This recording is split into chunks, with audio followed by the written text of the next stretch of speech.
Oui, bonjour. Merci d'être avec nous, Delphine. Alors, on avait Sandro qui avait pour modèle son père. Vous, c'était votre mère. Voilà. J'ai pour modèle ma maman. Ben, tant mieux. Voilà. Enfin, tant mieux si c'est un bon modèle, tant mieux. Ah oui, c'est un bon modèle, oui. C'est une personne qui, voilà, elle m'inspire. Elle est, voilà, je me réfère à elle quand j'ai une décision à prendre. Ou voilà, elle me fait confiance. Elle est, voilà, elle m'inspire. Elle est authentique et puis elle est vraie.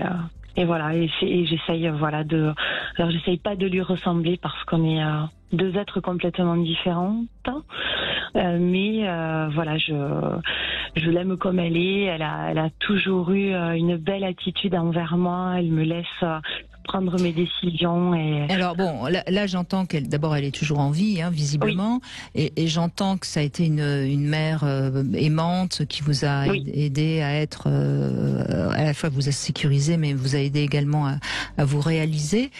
Donc quelque part vous ne lui ressemblez pas, vous avez dit. Donc c'est un modèle intérieur, mais extérieurement vous non, extérieurement, physiquement alors, non.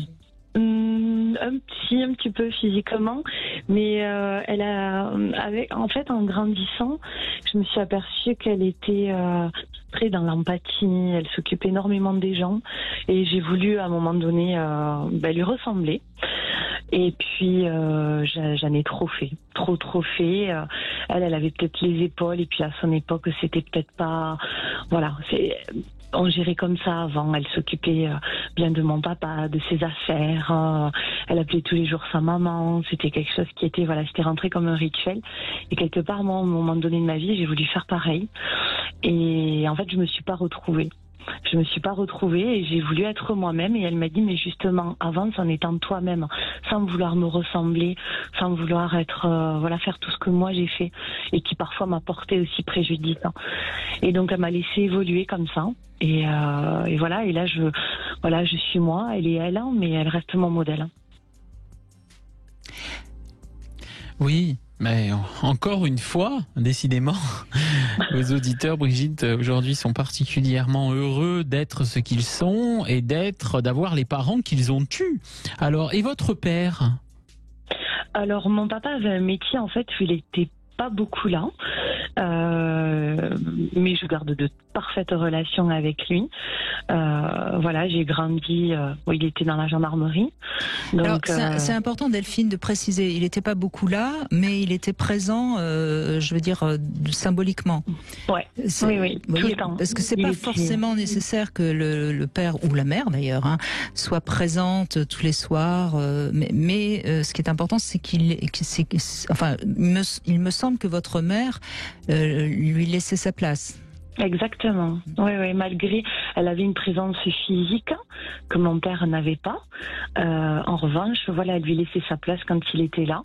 Et voilà, voilà, c'est vrai que souvent j'en parle à mes enfants et je me dis, voilà, j'ai eu une enfance merveilleuse parce que voilà, j'étais choyée, voilà, et encore aujourd'hui, voilà, ils ont la chance de pouvoir les appeler papou et mamou, et voilà, c'est aussi des super modèles de grands-parents.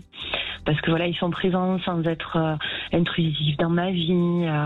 C'est vraiment, enfin voilà, j'aspire à être un jour pareil, parce que voilà, c'est quelque chose. Ils veulent pas m'adopter, non, par hasard? J'ai déjà un frère. Non, mais écoutez, à vous entendre, en tout cas, hein, on peut dire que c'est un parcours sans faute. Est-ce que ça existe, les parcours sans faute? En d'autres mots, est-ce que ça vous est jamais arrivé d'être un petit peu énervé contre elle, ou au moment de l'adolescence, d'avoir eu envie un petit peu de la contrarier, sincèrement? En fait, je vous avoue, oui, j'ai été énervée parce que voilà, j'avais des règles. Me rassure. J'avais un petit peu des règles quand même à suivre. J'avais des règles, mais sa phrase c'était: tu verras plus tard, tu me remercieras.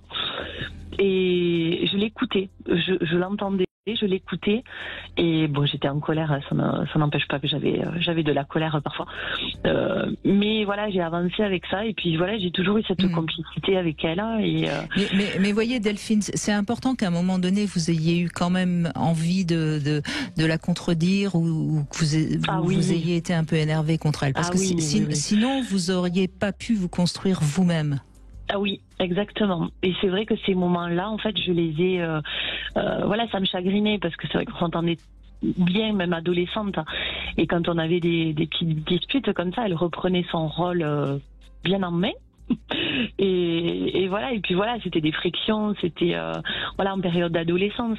Aujourd'hui encore, hein, des fois on peut ne pas être d'accord, mais voilà, c'est toujours dans la discussion, dans la communication, et il n'y a pas de... Maintenant, normalement, si tout s'est bien passé, vous êtes deux adultes. Alors après, il y a toujours la relation mère-fille, qui est une relation toujours complexe, mais normalement, aujourd'hui, oui, vous pouvez avoir des discussions à part égale. Oui, exactement.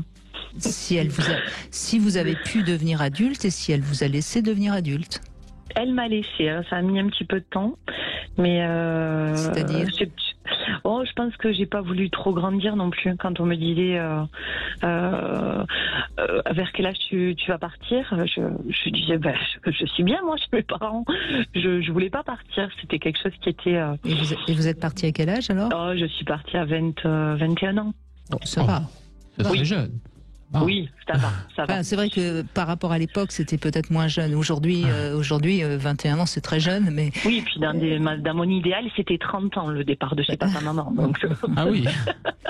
Et vous êtes partie pour un homme ou... Oui. Oui, je suis partie pour un homme, oui. Et alors, est-ce que vos enfants ont la même enfance heureuse?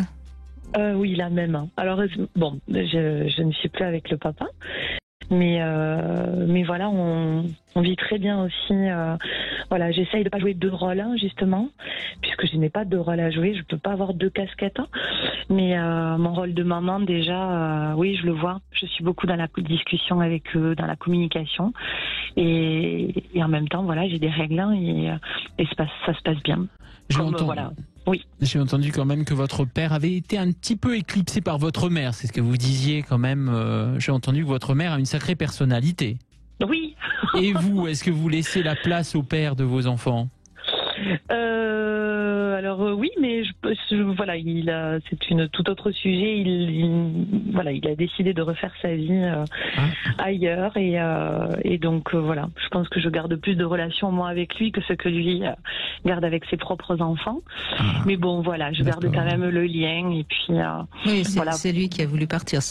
Oui, voilà, mais bon, après les choses sont ainsi et puis voilà, je gère les enfants, j'arrive à je le tiens au courant des événements, j'arrive à subvenir, j'arrive à gérer, à aimer, mais une seule personne, pas remplacer les deux, ce que j'avais tendance à faire au début.